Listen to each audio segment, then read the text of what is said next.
Hi, everyone. I'm Janice Frederick. I'm the Director of Clinical Services, and I wanted to just make a relatively brief video to discuss some of the changes that are forthcoming for learners that we support via our non-public agency or our NPA.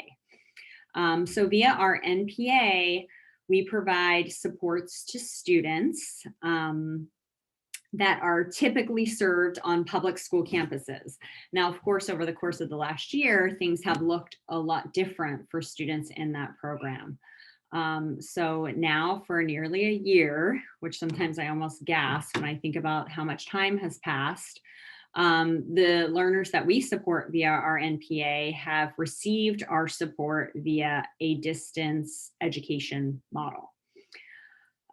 So it's now Monday, March 8th, and there are some changes happening for those students. And those changes are something that I think really should be celebrated because what those changes are is that many students that we support are being offered access to a hybrid model of instruction.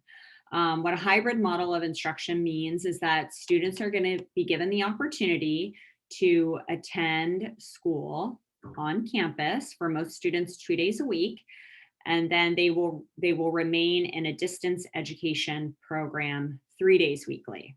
Now, when I say that's something to be celebrated, that's my position, just because what that does mean that in Santa Cruz County, which is where we provide most of our MPA support, our COVID numbers are declining, and that's really great. And hopefully, we are headed in a direction where more and more members of our community will remain healthy and safe and receive access to the vaccine.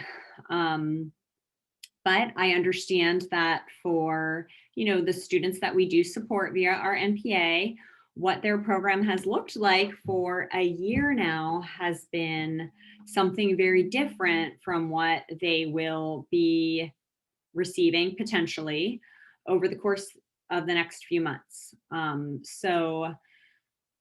I know what that can mean for many of us is it feels different because now we've been in this model for so much time. And I cannot emphasize enough how proud I am of our team for the manner in which each and every one of you was able to pivot to take on something completely different, to learn and participate in training related to different types of instructional strategies, to deliver those services from one of our offices or from your homes, and to just be open to continuously learning and having your skill set shaped so that you could provide the supports that our learners so desperately needed under these really unprecedented conditions. Our learners, many of them have thrived during this time, and that is because of each and every one of you and how you have shown up for them. And so for that, I am forever grateful. And I also understand that as we move into this hybrid model and things start reopening, that that can be, anxiety producing because it's very different from what we've experienced over the course of the last several months. And so that really is the purpose of this video, just to share some information with you about what is happening in our county. And so, as I mentioned, many of our students are being given the opportunity to attend school under what's called a hybrid model of instruction. So they will continue receiving distance educational support in almost all cases 3 days weekly, and that's pretty consistent across districts. So 3 days weekly at a distance. So under those conditions, your support will look really similar to what you have provided up until this point of time. The only changes that I really anticipate, and this is me speaking from a place of generality, the only differences that I think that may be experienced is that there may be less synchronous instruction. Synchronous instruction means that instruction is being provided by a teacher, even at a distance, in the presence of the students. And so I think there will be less on those at-home days, those distance days, but you'll still be working directly with our students in the ways that you have over the course of the last several months. Clinical managers, our BCBAs, will give you more specifics at the level of the individual learner. And so they will be the ones to create clarity around those pieces. Now, for the days that our students are on campus, you will be providing, our team will be providing those supports on campus. And again, I know this is going to feel different because it's not what we've been doing now for almost a year. And that is one of the reasons that I wanted to make this video, just to share some really general information. And then please know that what we're taking on as a team is being really committed to providing each and every one of you specifics, again, at the level of the individual learner in terms of what that support will look like. And then also to provide some additional training opportunities, especially over the course of the next month. Kind of our training in our clinical meeting, even in March, will be really focused on antecedent strategies. Because that is going to be really relevant, because what students return to on campus is going to be, it's going to look different than what they experienced before our schools closed last March. And that is some of the information that I wanted to give you now. So the first thing that's going to change is schedules are going to change a little bit for our students. So under a hybrid model, again, most students are being offered about 2 days weekly on a public school campus. We are still waiting for information from the school districts that we work collaboratively with in terms of what schedules are going to look like at the level of the individual student. For example, will that student be on campus Monday and Tuesday, and then at home Wednesday, Thursday, Friday? Will that student be on campus Tuesday and Thursday, and then at home Monday, Wednesday, Friday? We just don't have those specifics yet. And that feels kind of hard for us too, as a planning team, as a leadership team, but we are also doing our very best to just exercise compassion and empathy, knowing that school district administrators, special service providers, teachers are working hard to work with parents to identify schedules that are workable for families. So as we get that information, of course, it'll be showing up in your web ABA. And like I said, the clinical managers will be providing you with specifics about the learner that you work with. You know, this hybrid model for us, in terms of like schedule changes that you will experience, they should be relatively minimal in nature in terms of like hours per day, because we're not seeing that things are going to change. Really the same start and end time for our students is what we're learning about right now. It's really just a location change. And because most of our students are supported by one instructional assistant, behavior interventionist, or registered behavior technician, that's a model we shifted to under the distance ed condition, simply because it was easier for one team members to stay kind of abreast of where the learner was at in his or her program. And so you probably aren't going to be experiencing many schedule changes. It's just really going to be a location change. Know that myself and other members of our senior team are working really closely with districts to make sure that you can stay safe when you're on campus. We are working to obtain information about their safety protocols, regulations that are in place. A lot of that information is still forthcoming, but it's something that we have been working with districts on for months.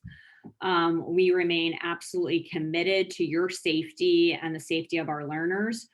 Your safety is really our top priority. So if you experience something in these initial weeks, or in forever, as long as this hybrid situation continues, you experience something that doesn't feel safe to you or feels very different from the protocols that we've put in place across our divisions at ABRITE, then please do reach out. Communicate that concern. Communicate it, please, directly to your clinical manager.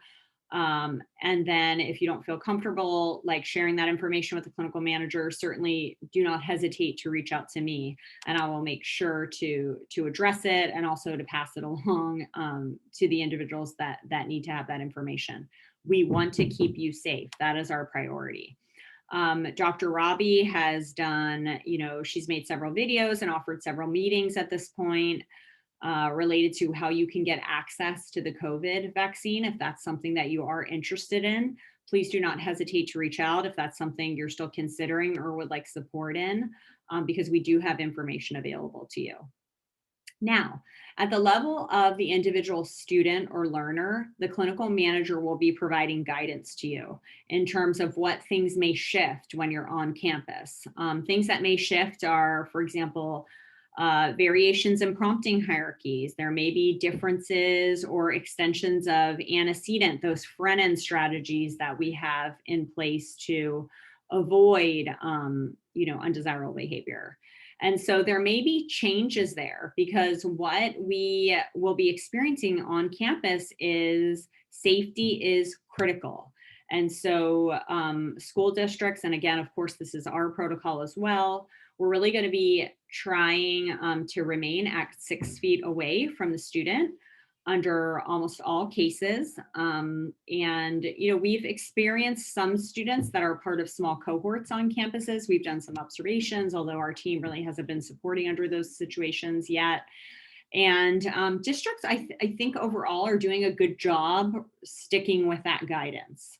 And so you will experience those changes. If you were with us a year ago, we are oftentimes, we were oftentimes directly next to the learners that we were supporting. So your clinical manager will be providing you with additional information about what that looks like under some of the safety guidance that will be in place on campus. Of course, there will be situations where that 6 feet may not be able to be maintained, especially if a student is at risk or another team member is at risk, and the clinical manager will address those issues with you.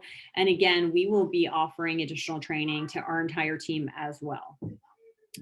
The other thing I just wanted to check in about is the other thing that's going to feel a little bit different are kind of probably check in and check out procedures at the site. Again, this is another area that's still forthcoming for us, like in terms of what we're learning from districts. But there may be different places that you'll meet a student at the campus. Like you might not meet the student in the classroom. All students, especially those students on elementary school campuses, will be expected to line up outside. And so there may be shifts there as well. What I can say is this is going to feel like a change. Because it is. And it's a lot different from what we've been providing over the course of the last year. But we are here to support you. We are here to answer any questions that you may have. Our priority is keeping our team safe. It has been this entire time and continues to be. And our next priority is making sure that the learners that we support have access to services. And so those are two things that we care about immensely. And we are committed to making sure that they happen.